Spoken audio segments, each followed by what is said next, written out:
Í þessu vídeo ætla ég að sýna hvernig bankakröfur eru skilgreindar í netbókhald. Við smellum á nafnið á fyrirtækinu og förum inn í stillingar fyrirtækis og veljum kröfutengingar. Við stofnum nýja kröfutengingu og setjum inn bankanúmer eða númer útibúsins og setjum auðkenni sem þjónustufulltrúi bankans hefur látið okkur fá. Við vistum breytingarnar svona. Fyrir bankakröfur þá búum við okkur til grunnstillingar það hvernig dráttarvextir skuli skilgreindir. Ég ætla að velja hér að þeir reiknist af höfuðstól og vanskilagjöldin eru í krónum og viðmiðunardagurinn er gjalddagi.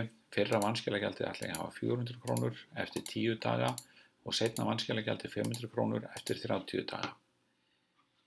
Ég vista grunnstillingarnar svona og allar kröfur sem ég bý til verða með þessum stillingum þá í framhaldinu.